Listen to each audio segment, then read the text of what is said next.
कस्बे के बीचों बीच एक पुरानी टूटी फूटी दुकान थी। लोग कहते थे कि वहां रात के समय कोई न कोई भूत या साया भटकता है। उस दुकान पर सालों पहले आलू फिंगर बहुत मशहूर हुआ करती थी। एक बूढ़ा मालिक कालिया काका वहां आलू फिंगर बनाकर बेचता था। लोग दूर दूर से सिर्फ उसकी उंगलियों जैसी कुरकुरी आलू फिंगर खाने आते थे। पर एक रात दुकान में अजीब घटना हुई, जिसके बाद वहां कोई नहीं गया। अरे सुनो ना श्याम, आज रात उस पुरानी आलू फिंगर की दुकान के पास चले। पागल हो गया है क्या? लोग कहते हैं वहां भूत है। जिसने भी उस दुकान का ताला खोला वो लौटा नहीं। डरपोक मत बन, चल तो सही।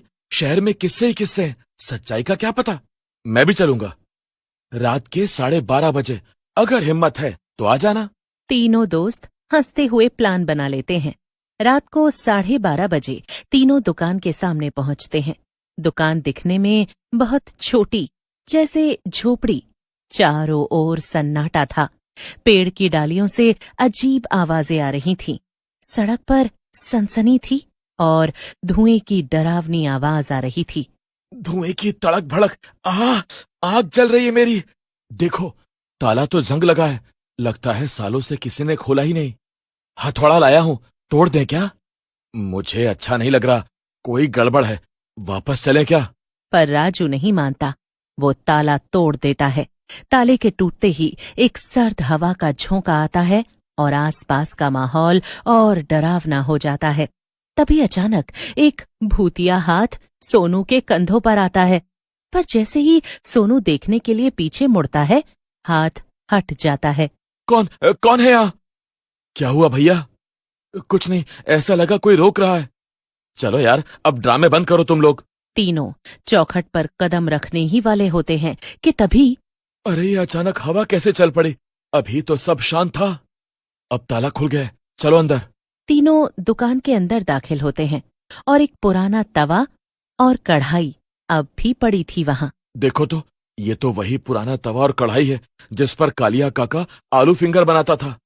कुछ अजीब सी बदबू आ रही है। ऐसा लग रहा है अभी भी आलू फिंगर्स तली जा रही हो। कहीं अंदर कोई जानवर तो नहीं? पागल है क्या? जानवर कहां से आया? अचानक कढ़ाई के पास एक काली परछाई दिखाई देती है। तीनों डर से कांप उठते हैं।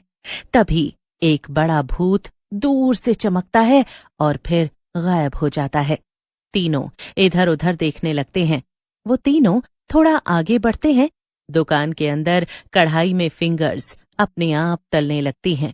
तीनों ये देखकर हैरान हो जाते हैं। भाई चलो भागो, वापस चलते हैं। जैसे ही तीनों भागने लगते हैं कि तभी भूत उनके सामने आकर उनका रास्ता रोक देता है। तुम लोग मेरी दुकान में क्यों आए? भूत धीरे धीरे पास आता है। मैं कालिया, इस दुकान का असली मालिक। तुम्हें यहां आने से पहले सोचना चाहिए था। अब तुम लोग मेरी आलू फिंगर खाओगे। बोलो ना, खाओगे? बहुत मजेदार बनाता हूं मैं। नहीं, हमें नहीं खाना। हमें तो बस घर जाना है। हमें जाने दो, हम बस ऐसे ही आ गए थे। आलू फिंगर बिना खाए कोई नहीं जाता। अब आए हो तो आलू फिंगर खाना ही पड़ेगा। अचानक कढ़ाई अपने आप जलने लगती है। तेज आवाज में तेल गर्म होने की आवाजें आने लगती हैं। चारों तरफ धुआं फैलने लगता है। कॉर्न स्टार्च खुलता है और उसमें फिंगर्स डलकर वो अपने आप फ्राई होने लगती हैं। ये खूनी दृश्य देखकर तीनों एक दूसरे को पकड़कर रोने लगते हैं। डर के मारे तीनों दरवाजे की ओर भागने लगते हैं, पर दरवाजा अपने आप बंद हो जाता है। तीनों चिल्लाते हैं। डर के मारे श्याम का टॉयलेट निकल जाता है। पैंट गीला हो गया मेरा, हमें जाने दो। हम तो यूं ही आए थे, हम तुम्हें क्यों परेशान करेंगे? हाँ, हमें क्यों परेशान कर रहे हो? तुम्हारा क्या बिगाड़ा है हमने? एक दिन मेरी दुकान पर कुछ शराबी लड़के आए। उन्होंने दारू पी रखी थी। मुझसे उन्होंने आलू फिंगर मांगे, पर मेरे आलू फिंगर कम पड़ गए। आलू भी खत्म हो गए थे। उस दिन जो मैं उन्हें दोबारा बनाकर दे सकता, उस दिन तो वो गाली गलौज करके चले गए, पर देर रात उन शराबियों ने मुझे दुकान में पर अब मैं एक भूत हूं, कोई मेरा कुछ नहीं बिगाड़ सकता। अब मैं आलू फिंगर के भूखे शिकार खोजता हूं और उनकी उंगलियों को तल के आलू फिंगर बनाता हूं। जब वो मेरे सामने तड़पते हैं तब मेरी आत्मा को सुकून मिलता है। देखो अपने चारों तरफ डरावना नजारा। सोनू रोने लगता है और राजू को जिम्मेदार ठहराता है कि राजू, ये सब तेरी वजह से हुआ है। आप इसकी उंगलियां रख लो, हमें जाने दो। ताला इसने तोड़ा है, इसी को ज्यादा भूख लगी थी। अच्छा, और प्लान किसका था आलू फिंगर्स खाने का? सोनू, राजू एक दूसरे से बहस करने लगते हैं। दोनों की किच किच की आवाज भूत के कानों में सुई की तरह चुभने लगी और गुस्से में चिल्लाते हुए बोलता है, चुप चुप, एकदम चुप। अब एक और आवाज आई तो उंगलियों के साथ तुम्हें भी कढ़ाई में तल दूंगा। देखो भला इसी में है, हमें यहां से जाने दो, हम किसी को कुछ नहीं बताएंगे। हर वो शख्स जो मेरी दुकान का ताला तोड़ता है, उसकी उंगलियां मैं तलता हूं और अगले शिकार का इंतजार करता हूं। तीनों के पैरों तले जमीन खिसक जाती है। हमें छोड़ दो, अब बहुत देर हो चुकी है। अचानक एक मोटा रस्सी जैसा काला धुआं तीनों की तरफ बढ़ता है और उन्हें जकड़ लेता है। भगवान बचाओ, आज के बाद हम कभी किसी के घर का ताला नहीं तोड़ेंगे, बस आज बचा लो। तीनों जोर जोर से चिल्लाते हैं, लेकिन उनकी आवाजें धुएं में दब जाती हैं। तीनों बेहोश हो जाते हैं। फिर अगली सुबह गांव वाले सुनते हैं कि रात किसी ने फिर उस दुकान का ताला तोड़ा। अरे भैया, लगता है फिर कोई आया। अरे जरा देखो तो अंदर जाकर, कोई है क्या? अरे जाने दो दादी, क्यों किसी के पछड़े में पड़ रही हो? अगर कोई होगा तो बाहर आ ही जाएगा।